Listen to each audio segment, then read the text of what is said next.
Believers, let us examine each equation in this book that I have titled The Universe and Dr. Einstein. I conferred at length with the author, and this is his exact words. Each sentence, equation, every term was his, reviewed, and printed exactly the way he wanted. Now, what I am going to emphasize is that this maybe will be in the spirit of various informative posts by the great vast public out there, in that spirit where don't be shy.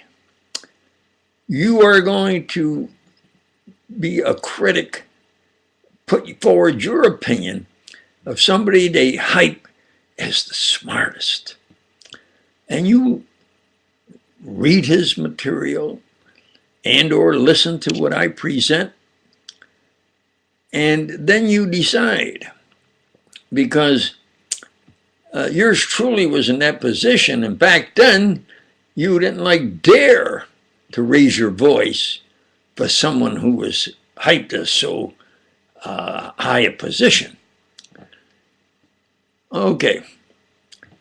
Now, number one is that on this cover, they say you can't judge a book by its cover. But this particular cover, there is a real good, portrait of Einstein. It's real good, color portrait. And around his head are equations. There are 5 equations. And as you look at it, you can't judge a book by its cover, but as you look at it, you say, well, that's him and his work. Now, let's put each opinion critical of what is the truth. And that is, starting from the bottom left and going clockwise, the first equation is E equals mc squared. Now, this famous equation, they say, is Einstein's. Wrong. E equals mc squared is the original work, publication in 1903, that's 2 years before Einstein, by Olinto de Preto in a science magazine, ATTE, A-T-T-E. That was in 1903. In 1904, he republished a little finer, more precise, of this transformation, as he said, of a small amount of matter into the enormous amount of energy you can calculate by his E equals mc squared. Now, when you say that, like a small amount of energy, enormous in a letter, you think of Einstein and Roosevelt. No, that's the words of Olinto de Preto in 1904, at least a year before Einstein. And I have videos that you can research that dot the I's and cross the T's, absolutely prove, especially by Professor Umberto Bartosi, mathematician or historian of mathematics, as that's de Preto's original work. Now, let's go with then equation 2. Is E equals HV. Well, that's Planck's E equals HF. The V stands for the frequency of wavelengths per second. And Planck put forward in 1900, that's 5 years before Einstein, of the quantum theory of matter. Absolutely. in which he said matter would then be radiated in discontinuous bits.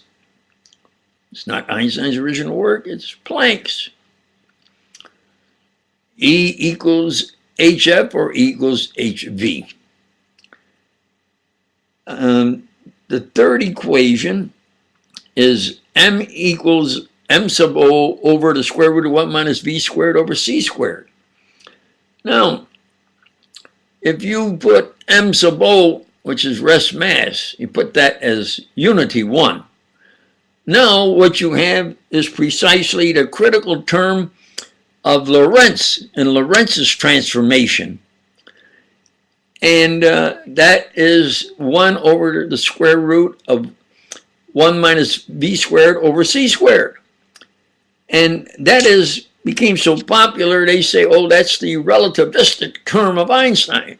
That's really Lorentz's part of, taken from Lorentz's transformation equation. Now we get the number 4. I'm going to skip that and go to number 5, because number 5 is cleverly written, M equals E over C squared. Now you first look at that, and well, actually what you have there is you divide the E equals MC squared by C squared, and then you get E over C squared equals MC squared over C squared. The C squares cancel out on the right-hand side equation, and you get E over C squared equals M. Now you bring the M over to the left side, and the left side over to the right side, and you have M equals E over C squared. That's De Petro's E equals MC squared.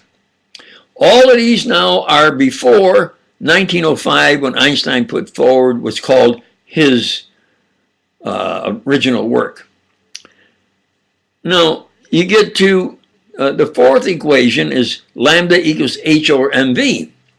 Now, this is part of de Broglie's, Louis de Broglie's famous, where he said lambda equals Planck's constant H over mass velocity. This is not only his work, it's called the de Broglie wavelength.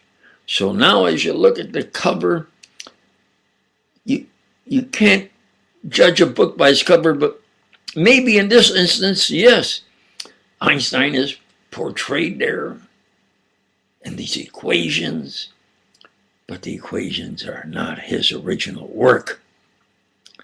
And maybe that does describe this. Now,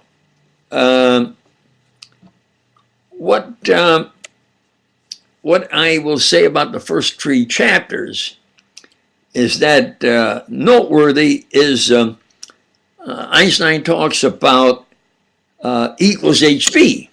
Well, I just explained. He's talking about Planck's original work that he said was the quantum theory of matter. And then he talks about photoelectric emissions. Now you get to where it's Philip Leonard's original work. And Philip Leonard got quite angry because I think he was being mentioned for the Nobel Prize for the photoelectric effect. They gave it to him in 1905, but then Einstein obtained the photoelectric effect. But Philip Leonard did work with light beams, and then Philip Leonard came back in 1902 and actually then said and proved that if you put monochromatic violet light, it has such a high energy that just a little bit of that light will immediately get photo emission. So it's not the intensity, he said, it's the wavelength, the energy of the wavelength. And he proved that by demonstrations. That is the photoelectric effect. Then towards chapter 3 now, he he completes chapter 3 by discussing lambda equals h over mv. Well, at the end of the chapter, he does mention Louis de Broglie. Well, this is 1926. And my opinion is that there was no way Einstein could slide in and say, like, it was de Broglie Einstein kind of like expression, like he's done with others, especially Bose of India. You call the Bose-Einstein and the Lorentz-Einstein transformation equation. And then he admitted to me, well, he then, when we had our one-on-one discussion, he took his name off of the Lorentz-Einstein transformation equation. Do you understand that? Einstein himself took his name, what they would say was the Lorentz-Einstein transformation equation, because it wasn't his or even part of his, it was Lorentz's original work. And now that I had suggested modernizing it, well, then he took his name off of it. Those are the true facts. I welcome all to participate, and you be a critic. You submit your videos or comments on what is your opinion, and I will continue. I have these will be maybe morning, noon, or evening sessions whenever I have the time and I look at it and say, well, I'll just present this sort of spontaneous and unrehearsed, and to all who then participate, you be a critic and don't hesitate, participate. And of course I say to believers, thank you.